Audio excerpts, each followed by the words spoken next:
Store 1890, this is a completed kitchen. Want to kind of show you the finished product. This kitchen is very unique in the fact that they are using a top mounted compressor refrigerator. If you see here, this is a paneled section above a 36 by 84 opening. Now the reason I'm showing this, especially for our newer designers, if you look, all of these panel refrigerators today require a 25.5-inch depth. You cannot put a 24-inch depth panel in because the refrigerators are all requiring 25.5. Now, KraftMaid is actually making, these are called Sub-Zero panels from KraftMaid. They're doubled 3/4 inch and a half and already cut to 25.5. What a blessing. So nothing has to be cut down, no waste. Stand them right up and go with them. Couple things this customer has. You have the rollout for the spice right here to the left of the cooktop area. Got a nice generous 42-inch space for a designer hood to go above that.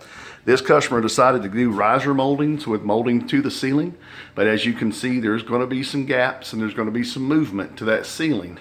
This is where we talk about from time to time with customers, you do not want to put any kind of caulking after we leave because the ceilings are going to move around on you.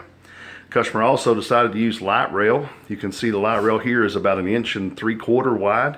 So that gives you a nice tight box underneath, which kind of complements the amount of moldings that you have up above. Now this customer's actually got lighting in these two cabinets left and right of their sink area. Those windows and those are a veined glass, and that veined glass is, fluted glass, and that fluted glass is going to be backlit with some LEDs. We've got some wires that we ran from them while we were putting this in. We also had this is pretty common, we had a little issue with the light. So what we did there is we transitioned the valance back 4 inches, and that offset the molding pattern, which got us out of trouble with our light above the stove or the sink area here. So that worked out real good, give a nice focal point for that part of the room as well. One other thing too, this is a corner that you don't see very often. This is a blind corner cabinet, but this blind corner cabinet is a Lazy Susan as well.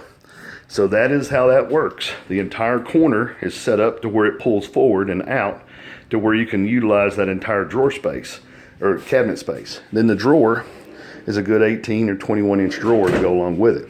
Talk to your designer about that if you'd like to see that utilized in your kitchen. Do notice that it actually comes in front of the adjacent cabinet like that. So this could not be used beside of a stove. If you have a stove, it will hit the front of a stove if you put this in beside of an appliance. So it has to be a 24-inch deep item for it to work correctly. But works out really nice, gives you all the access, smooth, slow close, just like that. On the left over here, you've got the scooped top drawer. This is why I want to share this kitchen with you. There's a lot of accessories, a lot of things here that are unusual for smaller U-shaped cabinets. This is a really good use of that space underneath the cooktop. That's a scoop drawer. It's only 1.5 inches tall, but you do have that room where the cooktop isn't going to take all that space away from you. And then to the left of this, you've actually got a pull-out pantry. To the left, I guess oils and spices, stuff like that as well, just like the one up above it. Come on around the corner, got the doors on the sink base.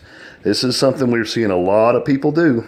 They're going to go ahead and get rid of that top drawer front that doesn't do anything and open up that interior to that sink to where they can actually get all the way to the back of their sink and have a line of sight all the way to the back of their sink.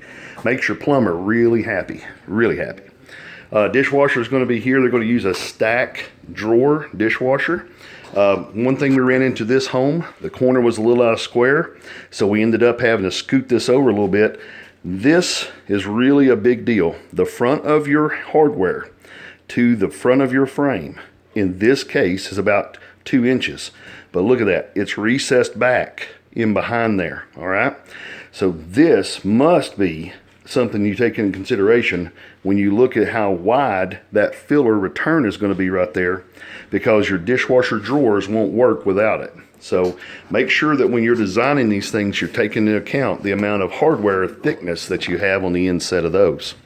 This one, I don't have a way of demoing it, but this is the bump base wastebasket. They don't have the power to it yet, but if you bump this just bump it. It'll actually push out on its own. It's electrically actuated, so it pumps out. But then it also has the regular activation, just where you pull and push.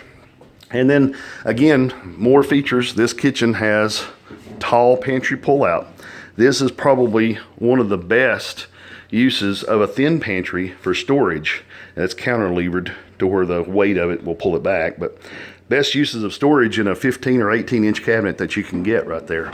Microwave oven combo here. And then in the bottom of this microwave oven, they've actually put some divider slots, some drawer dividers. It makes it really easy to sort your lids and pans and stuff below the microwave and oven. And then up here above, those are actually dividers as well for like cookie sheets and baking pans and stuff like this. They can be removed. They actually pull out, no problem. They can be taken out and removed if you need more room. And then the last thing I saved to show you is right here. It looks a little bit like just a thin cabinet, but when you open it up, it's a full message center. This is where you can drop your keys, have pencils and paper, corkboard for notes and grandbabies' drawings and stuff. And then down here in the bottom, you got a full plug-in. This is a cradle for all of your cell phones and stuff to go on.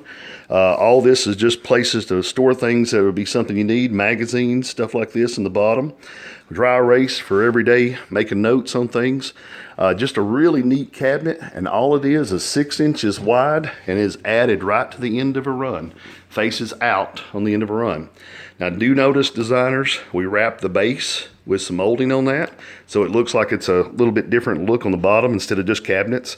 And then also notice that we put overlay fillers on the face of those so that we don't have any problems with the overlay fillers looking plain. You know, that would be just a plain piece of wood right there, plain side, if you didn't have the overlay fillers.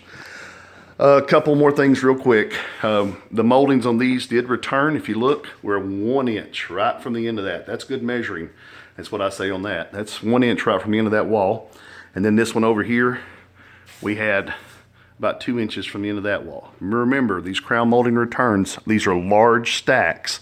This takes 4 inches of wall to actually return these moldings. So make sure that we don't overclose that.